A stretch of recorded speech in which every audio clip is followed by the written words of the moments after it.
അവിടെ തുടങ്ങാം. അതായത് ROCയുടെ ഈ റിപ്പോർട്ട്, നമ്മുടെ കയ്യിലുള്ള ഈ റിപ്പോർട്ട് എവിടെ നിന്ന് വന്നു എന്നുള്ളതാണ് ഏറ്റവും പ്രധാനപ്പെട്ട കാര്യം. സാധാരണഗതിയിൽ നമ്മൾ ആദ്യ വാർത്ത റിപ്പോർട്ട് ചെയ്യുന്ന സമയത്ത് മിനിസ്ട്രി ഓഫ് കോർപ്പറേറ്റ് അഫയേഴ്സിൻ്റെ ഒരു ഉത്തരവുണ്ടായിരുന്നു. ആ ഉത്തരവിൽ നമുക്ക് കൃത്യമായി ആരാണ് ആ ഉത്തരവിട്ടിരിക്കുന്നത് എന്നും ആ ഉത്തരവിട്ടയാളുടെ ഒപ്പും നമുക്ക് കാണാവുന്നതാണ്. ആരൊക്കെയാണ് അന്വേഷിക്കുന്നത് എന്നും വ്യക്തമാണ്.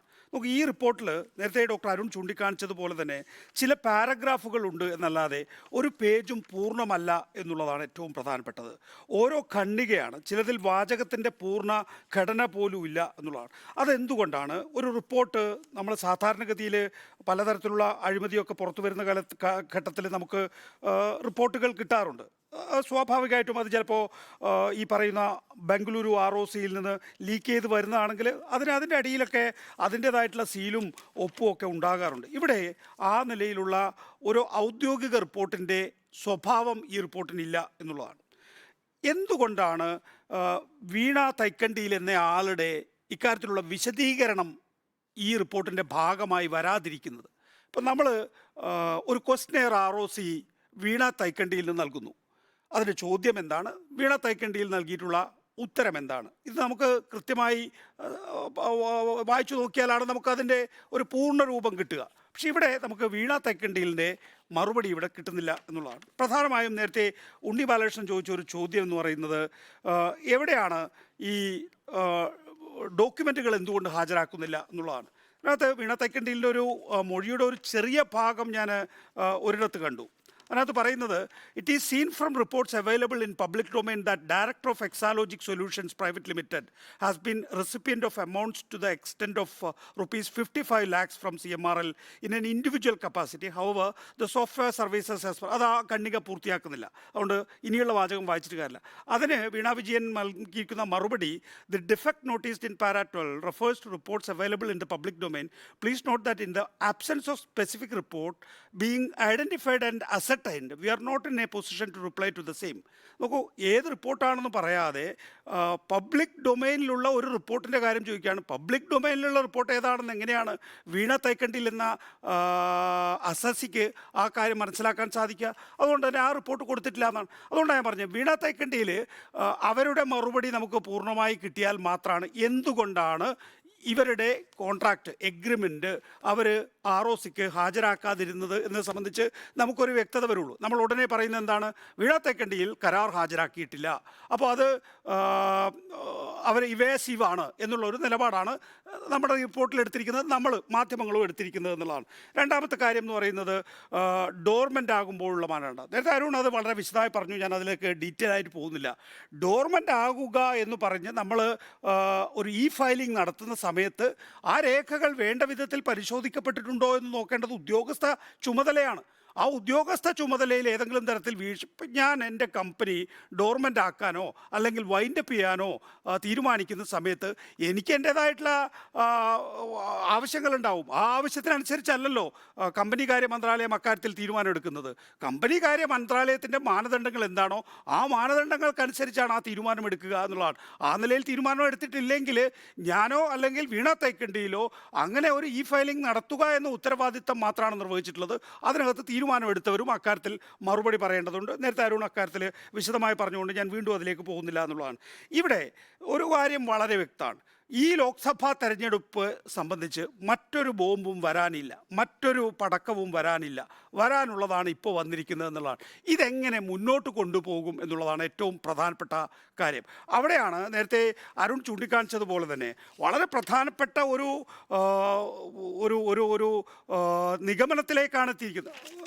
നമുക്കറിയാവുന്നതുപോലെ തന്നെ ഡൂബിയസ് ട്രാൻസാക്ഷനാണ് നടന്നിരിക്കുന്നത് എന്നും PMLA ആക്ട് പ്രകാരം എൻഫോഴ്സ്മെൻറ്റ് ഡയറക്ടറേറ്റിൻ്റെ അന്വേഷണവും പ്രിവെൻഷൻ ഓഫ് കറപ്ഷൻ ആക്ട് പ്രകാരം CBI അന്വേഷണവും വേണമെന്നാണ്, റെഫർ ചെയ്യണം എന്നാണ് ആവശ്യപ്പെട്ടിരിക്കുന്നത് ROC. റെഫർ ചെയ്യാൻ വേണ്ടിയിട്ടുള്ള ഡയറക്റ്റ് നിർദ്ദേശമാണ്.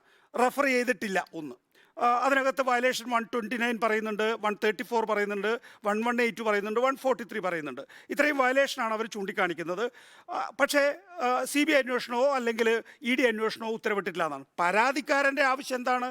പരാതിക്കാരൻ്റെ ആവശ്യം എന്ന് പറയുന്നത് സീരിയസ് ഫ്രോഡ് ഇൻവെസ്റ്റിഗേഷനാണ് ആവശ്യപ്പെട്ടിരിക്കുന്നത്.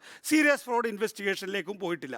പിന്നെ ഇനിയിപ്പോൾ വരാനുള്ളത്, ഞാൻ ആദ്യം മുതൽ പറയുന്ന ഒരു കാര്യമുണ്ട്. നിങ്ങളൊക്കെ മറ്റ് ഈ പറയുന്ന വീണ വിജയൻ്റെയും വിഷയത്തിൽ ചാടിച്ചാടി നിൽക്കുമ്പോൾ ഇവിടെ വലിയ അഴിമതി നടന്നിട്ടുണ്ട്. 16 കോടി രൂപ ഇവിടുത്തെ 16 കോടി രൂപ ഇവിടുത്തെ രാഷ്ട്രീയ പാർട്ടി നേതാക്കൾക്ക് കൊടുത്തിട്ടുണ്ട് എന്ന് തുണ്ടുകടലാസിൽ എഴുതിയതല്ല.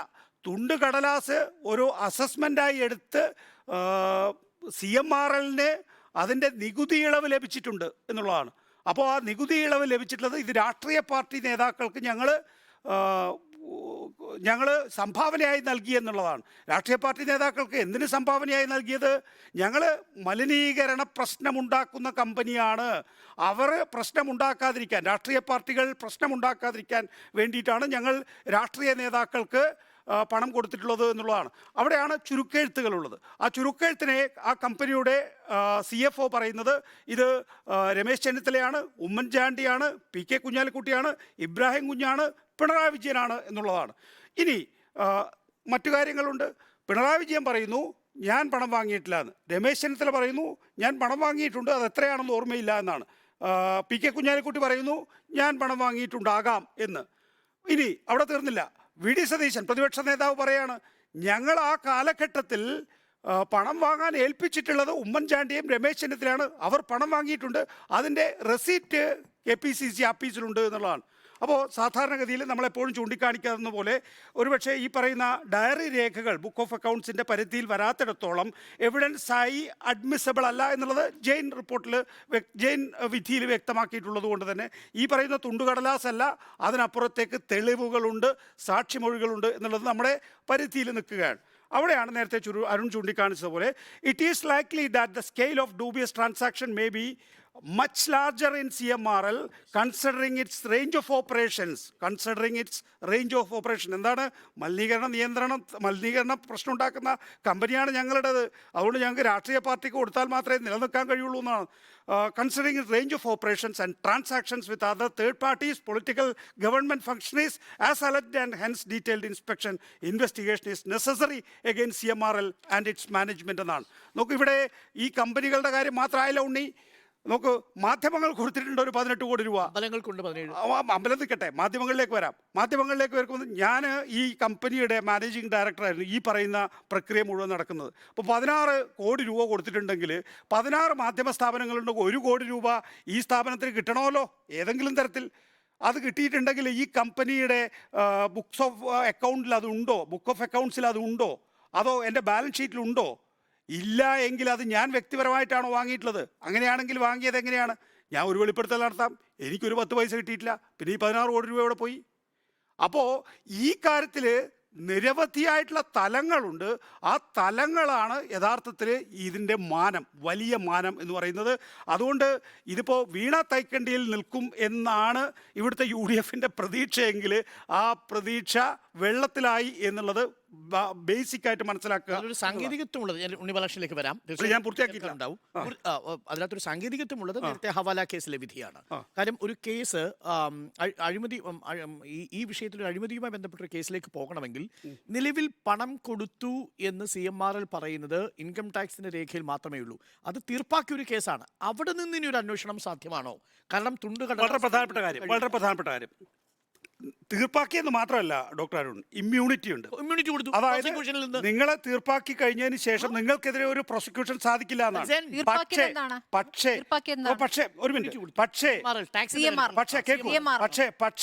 പക്ഷേ തീർപ്പാക്കിയിട്ടുണ്ട് എങ്കിൽ തന്നെയും നിങ്ങൾക്ക് ഈ റിപ്പോർട്ടിലെ വിവരങ്ങൾ എടുത്ത് ഈ പറയുന്ന ആളുകളെ ചോദ്യം ചെയ്യാം.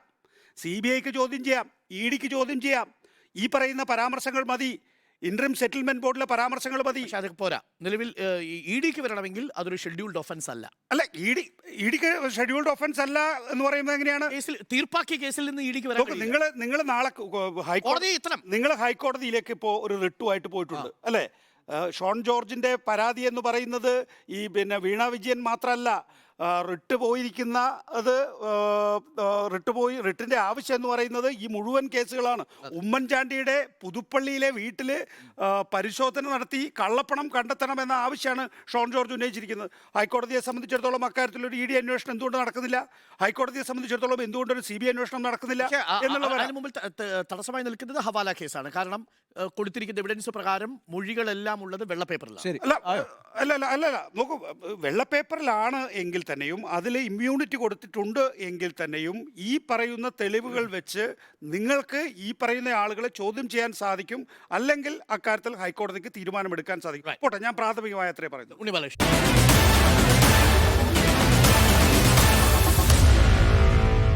Meet the editors.